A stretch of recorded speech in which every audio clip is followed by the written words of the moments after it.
তো বন্ধুরা, তোমরা সবাই কেমন আছো? আশা করি তোমরা সবাই খুব ভালো আছো। আর আমাদের একটা খুব সুন্দর মুহূর্ত যেটা আমরা কাটিয়েছি, তো সেই মুহূর্তের কিছু ভিডিও তোমাদের সঙ্গে শেয়ার করছি, দেখতে থাকো। আশা করি তোমাদের খুব ভালো লাগবে।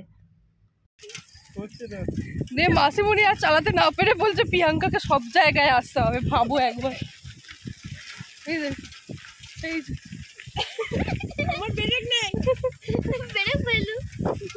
আমরা এত ফুচকা ভালোবাসি যে এইরকম কষ্ট সৃষ্ট করেও রাস্তা দিয়ে যাচ্ছি ফুচকা খেতে। कौन है ये लोग? कहाँ से आते हैं?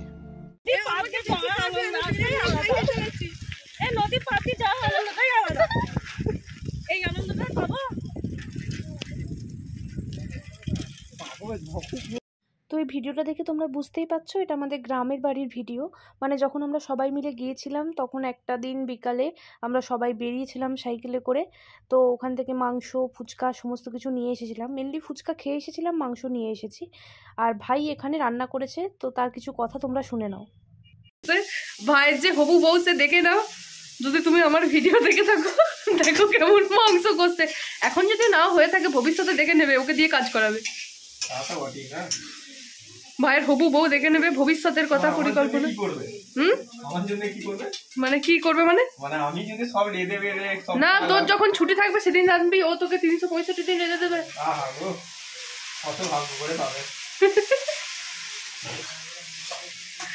ছুটির দিনটাও আমার ছুটি নেই নাকি? তো দেখো এখানে ভাইকে দিয়ে আজকে রান্না করানো হচ্ছে। আর ভাইয়ের গুরুদেব ছিল হচ্ছে আমার বোন। তো এখানে ভাই তো রান্না করছে, আর তার সঙ্গে ভাইকে আমরা প্রচুর পরিমাণে খেপিয়েছি। তো সব মিলিয়ে দিনটা খুব ভালোই কেটেছে। তো তোমরা দেখো, আশা করি তোমাদেরও খুব ভালো লাগবে। আমরাও দেখি বল তাকে, এটাই দেখাচ্ছি। কিন্তু দুর্ভাগ্যবশত এটা ভবিষ্যৎ পরিকল্পনা করে ভিডিওটা করে রাখা হচ্ছে, যে ভবিষ্যতে যে বউ হবে সে এটা দেখবে। রাঁধতে না পারলে বলবে আমি রাঁধতে আনি, বিয়ে রান্না করাবে নাকি? আবার জীবনও শিখবে না, তুই শেখাবি ধরে। মানে ছুটির দিনও আবার ছুটি নেই নাকি? না। তো আজকে আপনি কি রাঁধছেন রাঁধুনি মশাই? হ্যাঁ, এই রাঁধুনি ঠাকুরকে জিজ্ঞেস করছি কি রান্না হচ্ছে।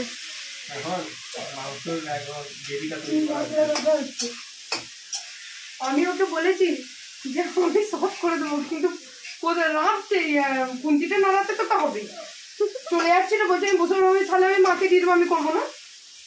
দেখ কত সুন্দর করছি, দেখ দেখি কড়াইটা।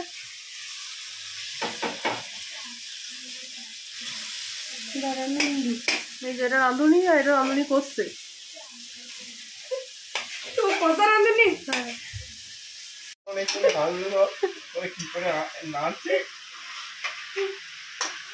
বুড়ি রাঁধুনির মতো কেমন গলায় গামছা নিচে দেয় কাঁধেতে, নয়তো মানে এগুলো সব ভিজে যেত, জামাটা একই তো একবারে গলাটা একবারে। তো ওদিকে তো পুরো দমে রান্না চলছে, আর এদিকে চলছে পুরো দমেই লুডো খেলা। আর তার সঙ্গে সঙ্গে দাদু এখানে বসে বসে ফোন করছে। আর বাবা মাই বাকি আছে, এই দেখো বাবা মা কিছু কাজ টাজ করছে হয়তো। তো চলো সবাইকে দেখিয়ে নিলাম, এবার আবার পুনরায় রাঁধুনির কাছে ফিরে আসা যাক। আর এই যে এইটা তো মুখটা এবার দেখা তো দেখি। ওকে কি করে খাওয়াতে হবে বিয়ের পর সেটা শিখাচ্ছে আমাকে। বলেন কি? বলেছে না, যদি বউ যদি না খেতে দেয় তখন তো নিজেকে কিনতে খেতে হবে। একদম একদম আমাকে শিখিয়ে দিচ্ছে শিখতে হবে না, সেই কষা মাংস দিয়ে মুড়ি হবে। কষা মাংস, ভাত, মুড়ি দুটোই চলে যাবে, কোনো চাপ নেই, দুটোই খাওয়া যাবে একসাথে। প্র্যাকটিস চলছে এখন, লাস্টে দেখা যাবে কেমন হয়, দেখতে থাকবে পরে কেমন হচ্ছে। আচ্ছা বেশ, ভাই সব বলে দিয়েছে, তাহলে দেখতে থাকো, সঙ্গে থাকো, দেখো এবার মাংসটার ফাইনাল রেজাল্ট কি হয়। যদিও আমরা কষতে কষতে অনেক কটাই ছাটিয়ে দেবো, তো দেখা যাক কি হয়।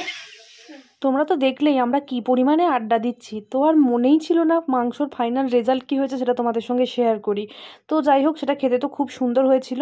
তো এখন যে ভিডিওটা তোমরা দেখছো এটা কিন্তু তার অনেক দিন পরে তোলা। তো এই দিনেও বুনি করেছিল বাড়িতে চিকেন রোল, তো সেটা তো খেতে জাস্ট ওয়াও হয়েছিল। তো আমার বুনি ফুল দমে রাঁধুনি হয়ে গেছে। এবার আমরা ঠিক করেছি ওকে একটা রেস্টুরেন্ট খুলে দেওয়া হবে। আর এই দেখো ওর ভিডিও করছিলাম বলে কিন্তু মুখটা একদম লজ্জায় রাঙা হয়ে যাচ্ছে। বাবাকেও ডাকা হলো, চলে এসো সবাই মিলে সাঁটিয়ে দিই। তো চলো আমরা এবার সাঁটাতে থাকি এক একটা করে রোল। আর বুনি যা যা রান্না করে জাস্ট ওয়াও হয়। তো চলো এবার আমরা খেতে থাকি। তোমরা ভিডিওটা কেমন দেখলে, তোমাদের কেমন লাগলো, তোমাদের মূল্যবান মতামত অবশ্যই নিচে একটা করে কমেন্ট করে জানিও। ভালো লাগলে